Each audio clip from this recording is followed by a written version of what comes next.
if they want to make an example to put fear into generations or trauma into their genetic code, they will demasculate the men, right? They will dehumanize the men. They will castrate the men. They will make the men look so weak so that the oppressor looks very strong, and that the whole generations have to look up to the oppressor. Very graphic example is the the the images of seeing a knee on someone's neck.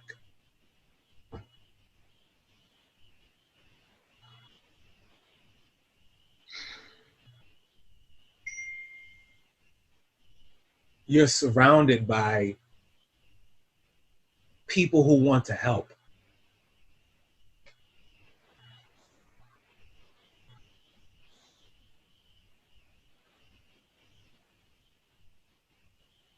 But they can't.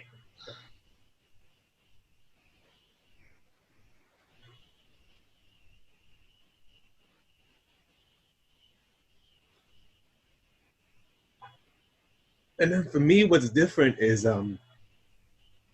you know, all of these atrocities are horrific, but I think and I don't know if maybe the movement or people have felt this, but what's very unique about this for me, these 8 minutes, 9 minutes, this situation is that, he was 46 years old.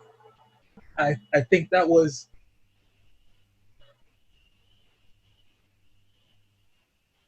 whether subconscious, it was a very deliberate example of showing people how powerful they think.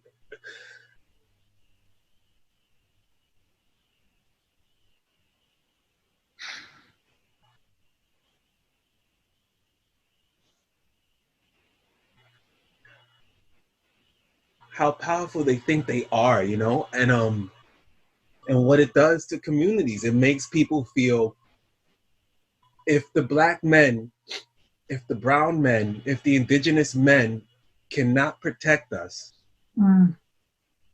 then, what is our purpose for living, right? Because the role has been put on after 7,000 years of this oppression of women, and now you have this line of patriarchy that is existing.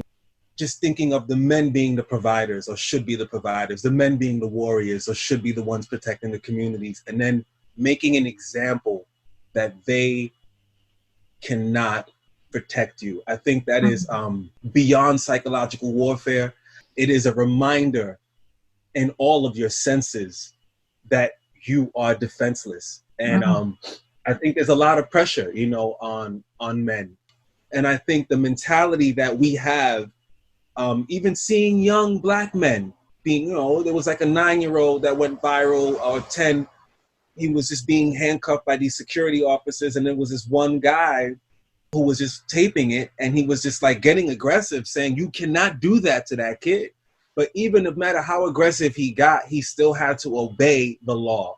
He could not take the hand off of his neck. He couldn't stop them from taking this child away. There's a heavy responsibility, and I think men may not want to admit it, but to feel that you can't provide, defend, protect, serve, honor your women, your family, regardless of whatever we feel roles are with gender. But I think there's a lot of pressure. You feel as if, like, why are you here if you can't do that? And men are probably not going to cry publicly to other men and say, oh, I should have did something when they took away this kid from our community, or, emotionally, right? Like, we'll probably express it some other way. So right now, they're rallying around an issue and protesting, and that's, I guess, the most healthy therapeutic way for people to express their anxiety or frustration. But really, like, I think what a lot of people want to do is just cry first, and there's no space for that, here we're always taught, I mean, it's not just men, it's also women as well, but mostly in our family structures, it's like, you're not supposed to cry. You know, in our culture in the West, we're just like, crying makes you look weak. You're weak if you cry. And I think men have that a little bit double, you know, right? Where women are kind of expected to have this emotional expression. Men are kind of shunned a little bit because we're always constantly trying to negotiate how to reclaim our strength.